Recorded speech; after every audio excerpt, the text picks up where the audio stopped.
Merhaba sevgili seyircilerim. Kanalıma, mutfağıma hoş geldiniz. Sefalar getirdiniz. Efendim şöyle üzeri çikolata soslu güzel bir tavuk göğsü tatlısı hazırlayacağım sevgili seyircilerim.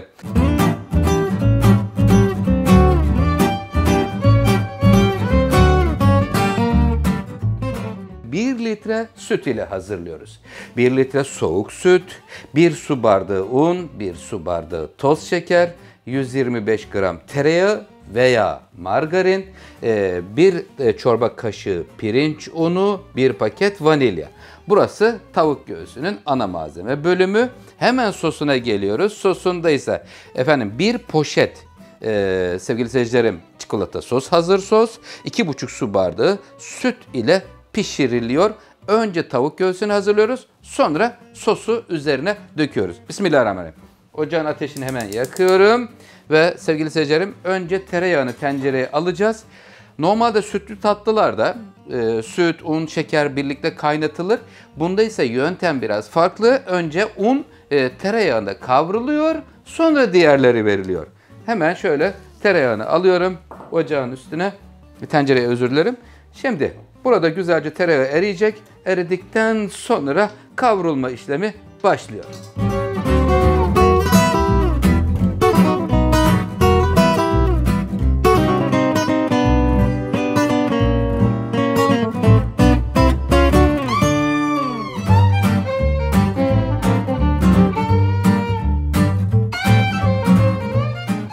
Çikolata soslu tavuk göğsü tatlımızda tereyağı ile birlikte 3 dakika unu kavurdum. Çırpma teliyle karıştırarak sürekli sevgili seyircilerim. Şimdi buraya hemen 1 çorba kaşığı pirinç ununu şimdi veriyorum. Onu kavururken vermemiştim. Artık şimdi verebilirim. Hemen şöyle pirinç unuyla da karışsın sevgiyle. Karıştıktan hemen sonra şimdi sütü veriyorum. 1 litre soğuk süt. Bismillahirrahmanirrahim. Yiyenlere şifa olsun. Sütlü tatlıları çok seviyoruz. Her mevsim yiyebileceğimiz güzel bir tatlı olacak. Tüm püf noktaları ile birlikte sizlerle paylaşacağım sevgili seyircilerim. Çünkü pişirildikten sonra da önemli püf noktası var bu tatlının. Şimdi 1 su bardağı şeker veriyorum. 1 su bardağı şeker normal bir şeker miktarıdır. Eğer ben bayağı yoğun tatlı seviyorum derseniz o zaman 1,5 su bardağına çıkarabilirsiniz sevgili seyircilerim. Sürekli karıştırarak tavuk göğsünü kaynatacağım. Kaynamaya başlayınca 2 dakika pişiriyorum. Ateşini kapatıyor ve detaylarıyla devam ediyorum.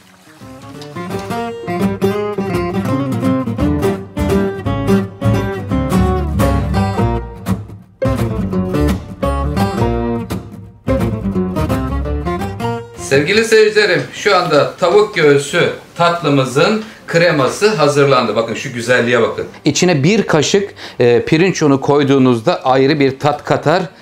Sevgili seyircilerim, evet Oktay Usta yorumuyla 1 kaşık içerisine sevgili seyircilerim ne ekledim? Pirinç unu ilave ettim. Evet, teli hemen çıkartıyorum. Ocağın ateşini kapatıyorum. Sosumuz kaynadı. Çikolata sosumuz da pişti. Onun ateşini de kapatıyorum. Buraya 1 paket vanilya ekliyorum.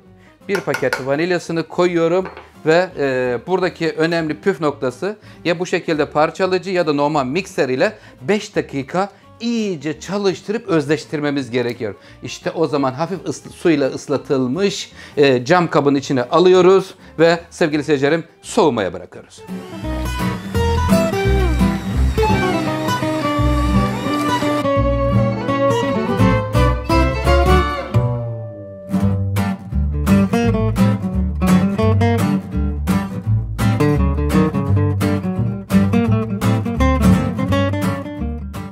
Evet sevgili seyircilerim kıvamın güzelliğine bakın. Çok güzel oldu.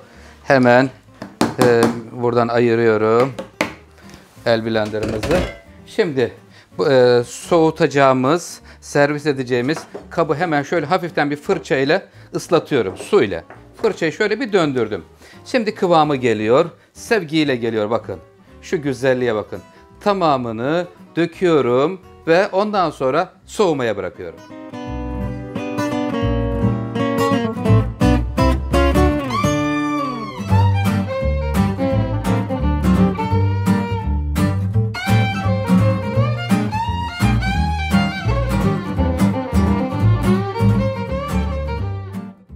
Tavuk göğsü tatlımızın sosu, süt ve toz halinde satılan çikolata sosu koyup bir taşım kaynattıktan sonra karıştırarak, ara sıra karıştırarak soğutuyoruz sevgili seyircilerim.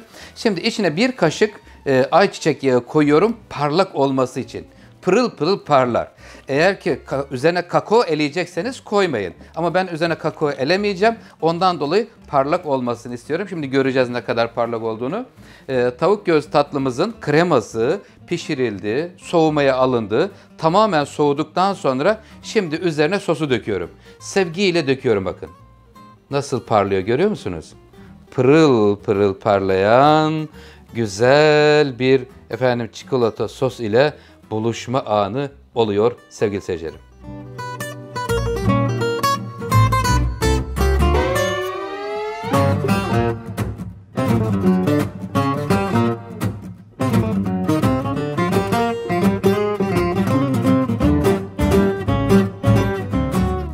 Evet efendim, şimdi tatlımızın üzerine sosu döküldü sevgili seyircilerim. Hiç kalmasın, son damlasına kadar alalım. Mutfak ekonomisi önemli ve çocukların çok seveceği bir tatlı oldu. Üzeri tamamen kaplandı. Oktay Usta, bu kaç santimlik bir fırın kabı diye sorabilirsiniz. 27 santimlik, 27 bir cam kap kullandım ölçüsü. Sevgili seyircilerim, şöyle üzerine sevgiyle hemen sosu yayıyorum. Ondan sonra oda sıcaklığında 1 saat kadar beklesin. Sonra buzdolabına kaldırın. 2-3 saat.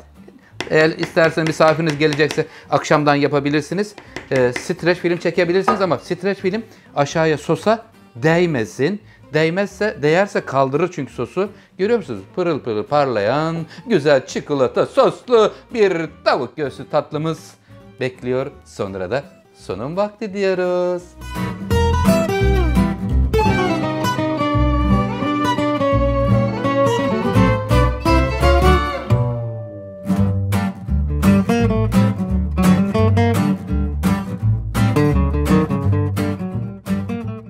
Sevgili seyircilerim, tatlımızın üzerini fıstık ile süsledik. Buzdolabında bekledi, soğudu. Gayet de güzel oldu. Şimdi doku testi bölümüne geçeceğim. Şuradan şöyle bir dilim kesiyorum. Ne kadar büyüklükte isterseniz o büyüklükte kesebilirsiniz. Böyle yumuşacık, güzel bir tatlı, üzeri çikolata soslu. Sevgili seyircilerim, özel tatlar hazırlamaya çalışıyorum sizler için. Yeni ve özel tatları araştırıp bulmaya gayret gösteriyorum. Bakın görüyor musunuz? Şu güzelliğe bakın. Lokum gibi çıkmış adeta. Çünkü özenle çalıştırdım mikserle. Kıvamını çok güzel bir hale getirdik. Evet, şimdi doku testimizi yapıyoruz. Veda ederken sevgili seyircilerim, şuradan da hatta size doğru şöyle çevireyim. İçinde görebilirsek arkadaşlar çok güzel olur. 2 renkli olan bir tatlı. Şimdi size doğru hemen şöyle dilimi keseceğim şimdi sevgili seyircilerim. Ne de güzel olmuş. Çocuklar bu tada bayılır. Yavrularımız yesinler. Şifa olsun inşallah. Sevgiyle hazırlayın yavrularınız için. Afiyet, bal, şeker olsun. Bu güzel tatlar, bu güzel lezzetler sadece ve sadece sizler için hazırlanıyor. Kıymetli seyircilerim, Oktay Usta'nın YouTube kanalına abone olup, destek olup, dostlarınızla paylaşırsanız çok mutlu olurum. Bildirim zillerini açarsanız hemen anında yeni lezzetlerden haberdar olursunuz. Kendinize iyi bakın.